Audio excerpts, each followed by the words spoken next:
Bonjour et bienvenue sur ce webinaire « Quel prestataire pour mon projet intranet ?»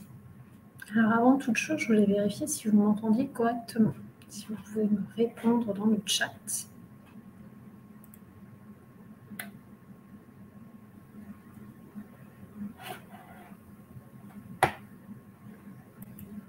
Super. Alors du coup, nous sommes ensemble pour 15 minutes sur un webinaire express qui se veut assez basique. L'objectif est vraiment d'aborder les fondamentaux. Je suis Emmanuelle Richard, je suis responsable marketing et satisfaction client chez Eliadis. Eliadis est une société de conseil spécialisée dans les outils Microsoft 365. Et donc, sur ce webinaire, quel prestataire pour mon projet intranet, mon positionnement est plutôt un positionnement marketing. Je ne suis pas une experte SharePoint. Vraiment, l'idée, c'est de vous donner quelques bases de réflexion. Pendant ces 15 minutes, on abordera le sujet de pourquoi un intranet en 2023. On fera un petit rappel sur les objectifs principaux de vos intranets, le profil des prestataires selon les projets, les points à valider chez votre prestataire, et enfin, on parlera aussi de la partie expression de besoin, cahier des charges. Donc, vous pouvez poser les questions dans le chat, on se fera un plaisir d'y répondre à la fin de ce webinaire. Alors, pourquoi un intranet en 2023 ? C'est vrai que les intranets existent depuis très longtemps. Intranet SharePoint on-prem existe depuis pas mal de temps. Une petite quinzaine d'années, on se dit, est-ce que c'est toujours un sujet d'actualité? Est-ce qu'il n'y a pas d'autres sujets? Il se trouve que le portail intranet, l'intranet plateforme, est toujours un sujet d'actualité. On a toujours régulièrement des besoins, alors, soit des besoins de migration, soit des besoins de création. Par contre, l'objectif de l'intranet a largement évolué. Au départ, c'était plus des objectifs de communication descendante. Et là, aujourd'hui, l'intranet devient le portail collaboratif indispensable au travail à distance.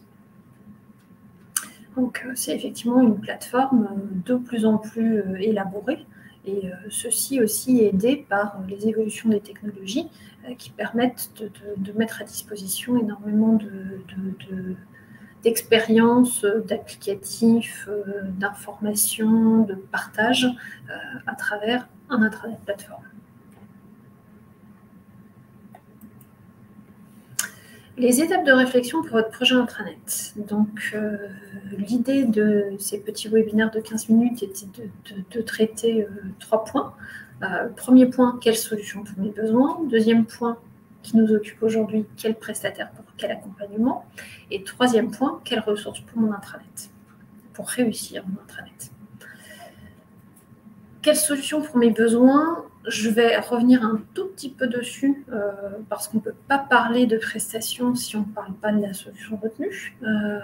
Et là, effectivement, ce qui nous préoccupe, c'est l'étape 2 où on imagine que vous avez déjà avancé sur votre besoin, votre projet et que vous allez chercher un prestataire, comment vous y prendre et quelles sont les recommandations d'usage. Ah, je vous ai fait une petite blague. Ah.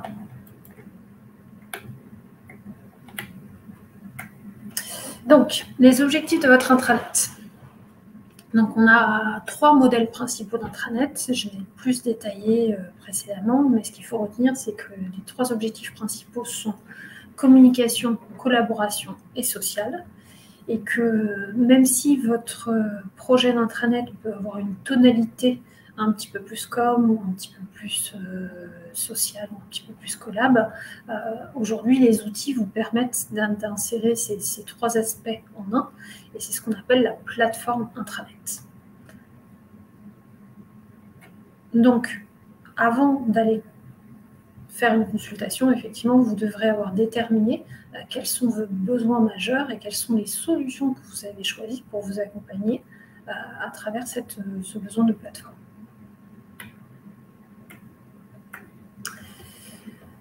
Alors, si je suis la même logique entre communiquer, fédérer, collaborer, donc les trois aspects, effectivement, les aspects de communication font souvent plus référence à de la com, à de l'intranet, à du graphisme, à un choix de thème. Donc effectivement, on peut être tenté, si on a un outil que communication et qu'on a choisi une solution qui n'est que communication, d'aller vers un prestataire qui a des compétences en graphisme relativement importantes. Après, si vous êtes effectivement sur le réseau, il faut maîtriser le réseau social. De toute façon, le choix de la solution que vous allez intégrer va être très importante. Et effectivement, il faudra que vos équipes soient formées à gérer et à modérer et à animer un réseau social, parce que là, on n'est plus sur des problématiques d'animation. Et enfin, sur la collaboration, donc là, on passe sur des sujets techniques un peu plus pointus, parce qu'il faut utiliser un référentiel identité, il faut pouvoir initier une GED, il faut pouvoir rationaliser les outils. Donc là, il faut faire appel à un expert collaboratif.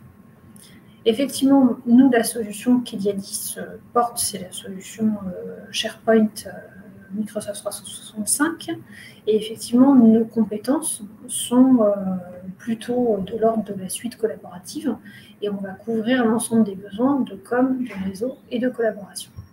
Avec une compétence infrastructure, intégration assez forte.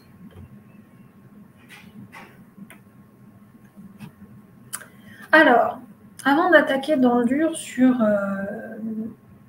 le choix du prestataire, effectivement, on va revenir, le choix du prestataire va dépendre de la capacité à exprimer son besoin. Et donc, sur la capacité à exprimer son besoin, le premier sujet à ne pas oublier, c'est ne pas oublier la raison d'être de tout intranet. J'insiste dessus car c'est quelque chose qu'on rencontre dans les écueils et dans les raisons d'échec. Il ne faut pas oublier que l'intranet, c'est un service interne dont l'objectif, c'est d'apporter une valeur ajoutée aux utilisateurs. Même si, effectivement, on peut avoir derrière...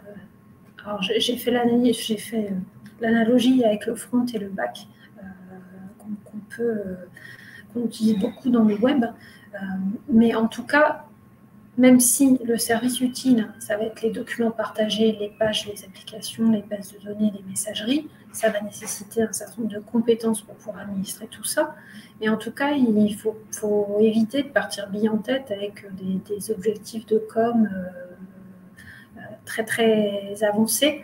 En fait, il ne faut pas oublier le pourquoi et il ne faut pas mettre le comment trop en avant par rapport au pourquoi.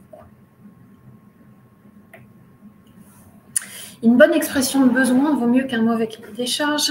Il n'est pas toujours évident de réaliser le cahier des charges, surtout au démarrage. Parfois, ça nécessite un peu de cadrage et ça nécessite parfois des compétences justement techniques, parfois externes. En tout cas, si vous souhaitez consulter quelqu'un, dites-vous qu'il faudra avoir répondu à ces 8 questions. Le contexte, le qui, le quoi, le pourquoi, avec qui, pour quand, comment et combien. C'est simple, c'est facile à retenir, mais du coup, c'est vrai que c'est très très important.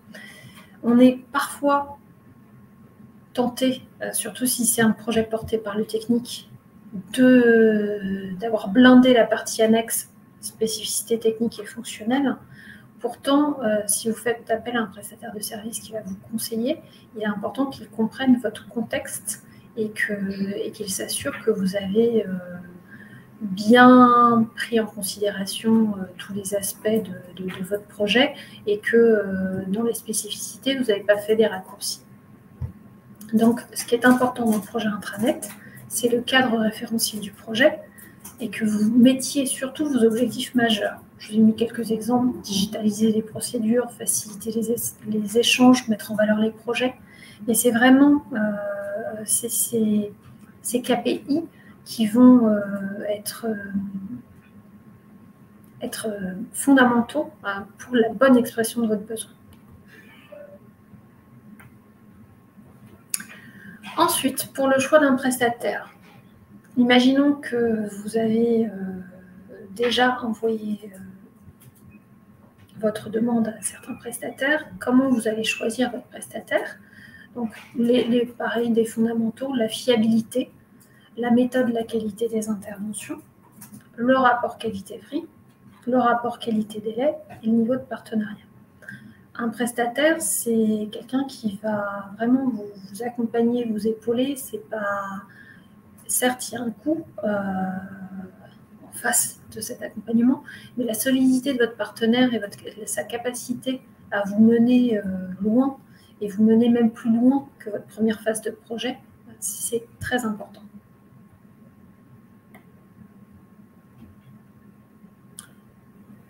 Vous avez un projet complexe, mettez le curseur sur vos attentes. Alors, effectivement, l'expression de besoin au cahier des charges va être proportionnelle à la taille de votre projet. Si vous êtes sur des projets élaborés, pour évaluer votre besoin, c'est bien de vous mettre des sujets, et face à tous ces sujets, vous mettre des niveaux d'attente, et pour pouvoir noter, en fait, par rapport à la restitution que votre prestataire vous fera, pouvoir vous dire oui, il est dedans, ou non, il n'est pas dedans, ou me re-challenger sur un sujet. Donc effectivement, là, je vous ai mis deux éléments, les compétences techniques, l'expérience et le profil du prestataire. Donc effectivement, les compétences techniques, vous dites, moi j'ai un projet, est-ce que mon projet, j'ai absolument besoin d'un niveau de graphisme important, ou est-ce que moi, c'est plutôt la sécurité, est-ce que il faut vraiment, j'ai énormément de contenu à migrer. Enfin, en fait, en listant un certain nombre de compétences, et en se disant, oui, mais cette compétence, est-ce qu'elle est vraiment primordiale, et quelle est la ou les compétences primordiales de mon projet, ça va vous permettre d'identifier plus précisément vos attentes. Après, l'expérience et le profil aussi. Est-ce que vous avez besoin d'un accompagnement global? Est-ce que la conduite du changement fait partie des specs ou pas?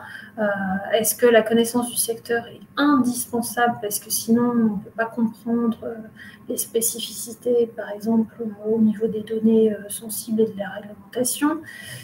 Est-ce que votre site, c'est du multisite, de l'international? Et quand là on parle d'expérience et de profil par rapport à certains projets, il y a une vraie différence entre un prestataire qui a réalisé depuis plusieurs années un certain nombre de projets et qui a touché à des projets internationaux. Ça s'invente pas.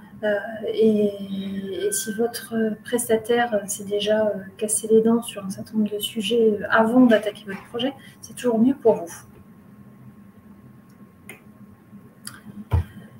Prestations intranet, en interne ou en externe.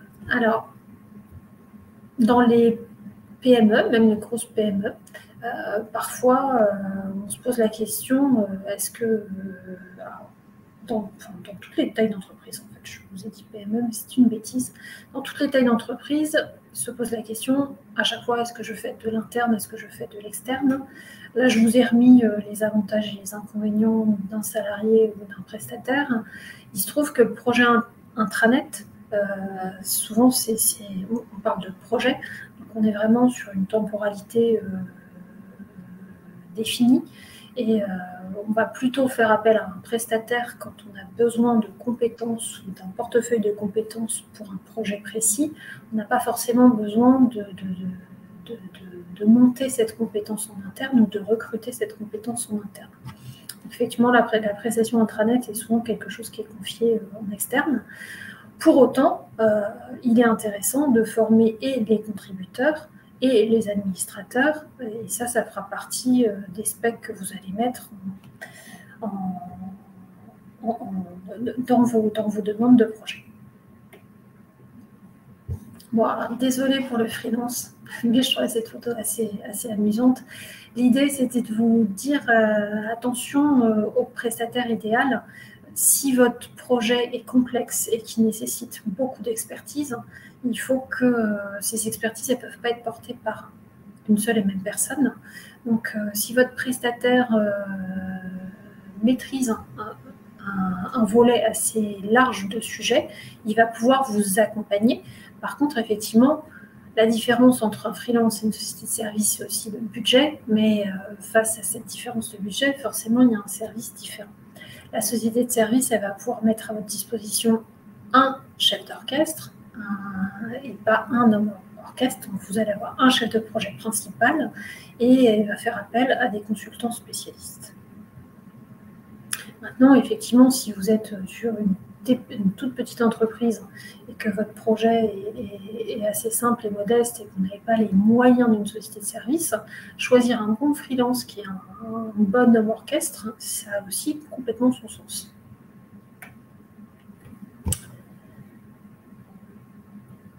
Alors, je trouvais ce schéma intéressant pour vous. C'est un peu la quadrature du cercle. C'est quelles sont les compétences que je vais mettre en avant dans le choix de mon prestataire intranet.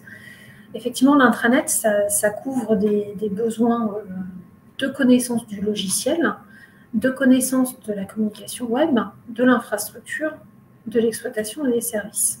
Donc, peut-être ce schéma va vous aider aussi à établir vos critères quand vous allez faire votre grille d'évaluation.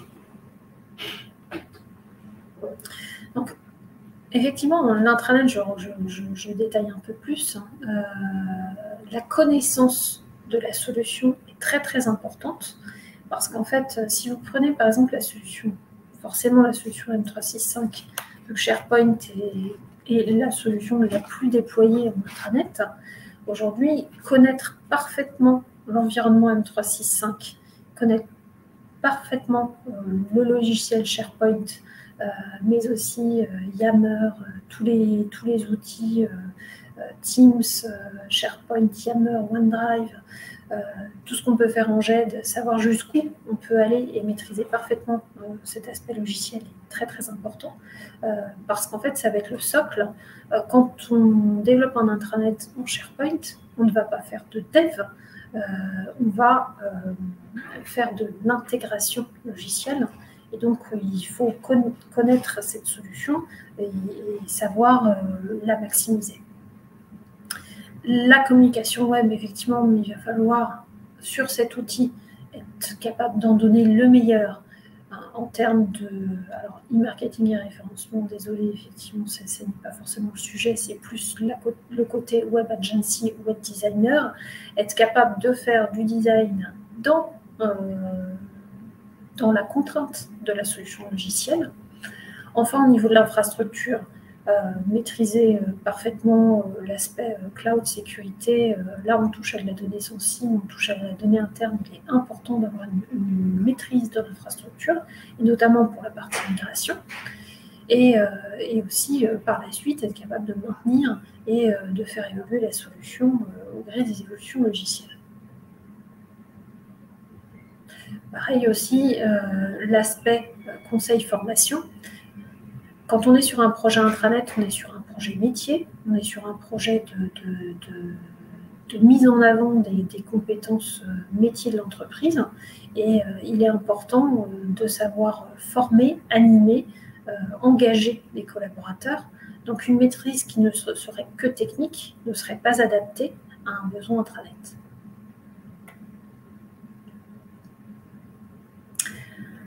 Alors, je voulais vous faire part de la théorie et de la pratique. Donc, dans la théorie, effectivement, on choisit sa solution, on détaille ses prestations, on fait appel à consultation auprès de prestataires. Mais en réalité, nous, on a quand même beaucoup de clients qui font appel à nous un peu en amont parce que prendre le temps de rédiger un cahier des charges extrêmement détaillé, c'est très onéreux en temps interne et parfois on n'a pas forcément les compétences. Donc c'est vrai que des fois, il est intéressant de solliciter un prestataire, non pas forcément pour réaliser la prestation, mais dans la partie amont d'aide au choix et d'aide au cadrage. Il nous est même arrivé sur des très grandes sociétés de réaliser le cahier des charges de projet dont on ne réalisait pas forcément le projet, mais d'aider au cahier des charges. Donc, ne vous braquez pas et ne prenez pas de retard par rapport à votre projet en essayant d'avoir le plus beau cahier des charges du monde. Il est intéressant de se poser et de se dire que l'aide aux choix techniques et les spécificités du projet peuvent être en partie portées par le prestataire. Donc, du coup, effectivement, on se rend compte qu'il n'y a pas un seul schéma.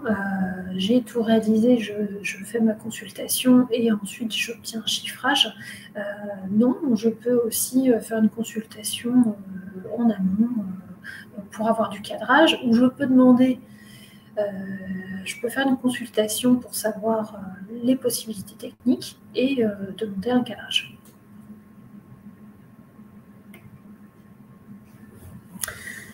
Alors, comment on se situe, nous, chez Eliadis, par rapport à ça? Donc, on propose, au niveau du timing, je suis un petit peu en retard, il me semble, donc je vais aller vite. Donc, nous, on est spécialisé Microsoft et on propose des intranets de plateforme, même si on peut commencer par des activations communication. Je vous ai mis un petit lien pour que vous puissiez voir à quoi ressemble un intranet avec SharePoint. Donc effectivement, pour nous, un intranet, il doit être utile aux utilisateurs, il doit commencer par la communication et il doit être vivant. Et effectivement, au niveau des compétences, on est capable de vous accompagner sur l'infra, la sécurité et le change. On a 20 ans d'expérience dans la collab, 15 ans chez Microsoft, et un bon nombre de nos clients nous ont confié leur projet intranet ou GED. Je vous ai cité quelques logos, donc Lumibird, Fondation de France, Société Générale, Mousquetaire, IDEC. Donc vous voyez qu'on a des tailles d'entreprises et des problématiques d'entreprise assez variées. Les derniers en date étaient tous des intranets avec des dimensions internationales. Est-ce que vous avez des questions ?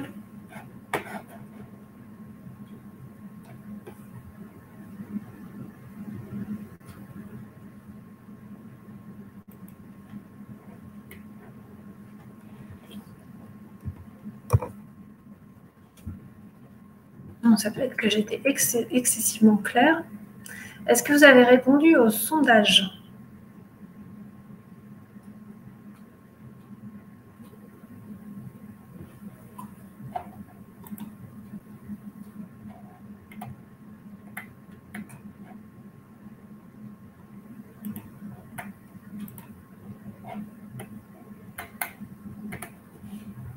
Écoutez, je vous remercie pour ce webinaire. Je suis à votre disposition pour transmettre vos besoins ou vous envoyer le replay. Je sais qu'il y a beaucoup de gens qui m'ont demandé le replay qui n'était pas forcément disponible. Donc, vous nous verrez à travers ce replay. Et n'hésitez pas à revenir vers nous pour nous solliciter sur votre projet. Merci.